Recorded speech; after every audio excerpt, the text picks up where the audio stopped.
मुख्यमंत्री बनने का सपना साकार करने के लिए पूरे हरियाणा के दौरे पर बीजेपी की सरकार से हिसाब मांगने के लिए फील्ड में उतरे सांसद दीपेंद्र हुड्डा के प्रोग्रामों को आज चौथा दिन चल रहा है। दीपेंद्र हुड्डा ने 4 दिन के दौरान अपने 6 हलकों के कार्यक्रम पूरे कर लिए हैं। हम आपको बता दें, सबसे पहले दीपेंद्र हुड्डा ने मुख्यमंत्री के शहर करनाल से अपनी इस सबसे खास मुहिम का आगाज किया था। करनाल के बाद यमुनानगर, अंबाला सिटी, राई, पानीपत ग्रामीण और जुलाना में उनके दौरे हो चुके हैं। इन 6 हलकों के प्रोग्रामों के बारे में सबसे खास बात यह है कि 6 के 6 हलकों में कांग्रेस पिछली बार से लगातार 2 या 3 बार से चुनाव हारी है।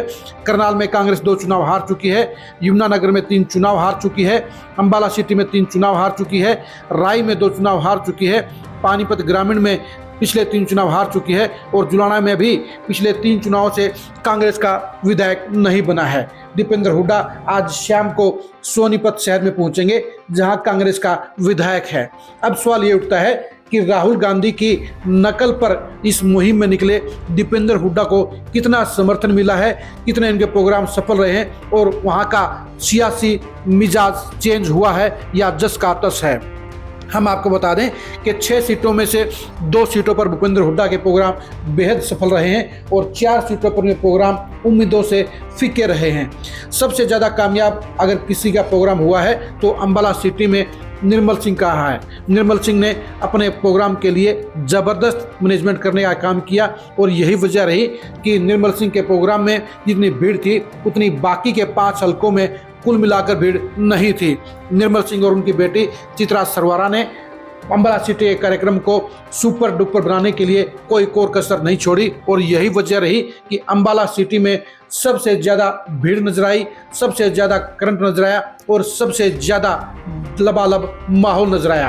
रात के 9 बजे तक भी अंबाला सिटी में जोरदार भीड़ के बीच में दीपेंद्र हुड्डा ने भाषण दिया और वहां पर लगा कि कांग्रेस का रंग वास्तव में जम रहा है, लेकिन ये हकीकत है कि इस मामले में ये निर्मल सिंह की ही सबसे ज़्यादा मेहनत थी। यानी निर्मल सिंह आगाड़ी रहे हैं और बाकी सारे 5 हलकों में नेता पिछाड़ी रहे हैं। उसके बाद पानीपत ग्रामीण में भी कल अच्छी खासी भीड़ रही। वहां पर भी इस कामयाबी का राज ये रहा कि पानीपत ग्रामीण में कांग्रेस की टिकट के लगभग 2 दर्जन दावेदार हैं और सभी दावेदारों ने दीपेंद्र हुड्डा के आगे नंबर बनाने के लिए अपनी तरफ से पूरी ताकत लगाई और यही वजह रही कि पानीपत ग्रामीण में भी प्रोग्राम दीपेंद्र हुड्डा का सुपर हिट रहा। लेकिन बाकी के कार्यक्रमों में वो रंग नहीं जमा जो जमना चाहिए था। यमुनानगर में भी जो भीड़ नजर आई उसके हिसाब से कहा जा सकता है कि पिछली बार की 2 हार के बावजूद वहाँ पर कांग्रेस का अभी तक वो रंग नहीं जमा है जो जमना चाहिए था। वहाँ पर सतपाल कौशिक ने अपनी तरफ से सबसे ज़्यादा भीड़ जमा करने का काम किया, लेकिन बाकी के नेताओं ने वो दम नहीं लगाया, जिसके चलते वहाँ पर ज़्यादा भीड़ नहीं जुट पाई और वहाँ पर दीपेंद्र हुड्डा का डंका नहीं बज पाया। उसके बाद में कह सकते हैं कि राई में भी सबसे ज़्यादा फीका प्रोग्राम रहा। राई भूपेंद्र हुड्डा और दीपेंद्र हुड्डा का असर वाला इलाका माना जाता है, लेकिन वहाँ पर भी पिछले 2 बार चुनाव हार के बाद दीपेंद्र हुड्डा को जो प्रोग्राम से उम्मीद थी उस पर वहाँ के नेता खड़े नहीं उतरे हैं। वहाँ पर जयतीर्थ दहिया और उनके बेटे अर्जुन दहिया की अगुवाई में जो भीड़ होनी चाहिए थी वो भीड़ नहीं जुटी है। बाकी के नेताओं से भी जो उम्मीद जताई जा रही थी वो पूरी नहीं हुई है। वहाँ पर गाड़ियों की संख्या ज़्यादा नजर आई और वहाँ पर भीड़ का माहौल कम रहा। यानी 6 के 6 कार्यक्रमों में सबसे ज़्यादा फीका कार्यक्रम, सबसे ज़्यादा हल्का कार्यक्रम वो राई में रहा। जुलाना हल्के में भी आज सुबह जिस ताकत के साथ, जिस उम्मीद के साथ जो भूपेंद्र हुड्डा और दीपेंद्र हुड्डा लोगों की हाजिरी की उम्मीद कर रहे थे वो उम्मीदें पूरी नहीं हुई। वहाँ पर भीड़ अच्छी खासी तो थी, लेकिन अंबाला सिटी और पानीपत ग्रामीण के मुकाबले में वो आधी भीड़ ही रही। जुलाना हल्के में भी इस बार कांग्रेस की जीत के अच्छे आसार नजर आ रहे हैं, लेकिन आज का जो कार्यक्रम था वो उम्मीदों पर खरा नहीं उतरा है। सबसे बड़ी बात यह रही, करनाल सीट को लेकर भी जो दीपेंद्र हुड्डा ने उम्मीद लगाई थी वहां पर भी उतनी भीड़ नहीं जुटी, क्योंकि करनाल सीएम सिटी है और करनाल में सबसे ज़्यादा बीजेपी का दबदबा है।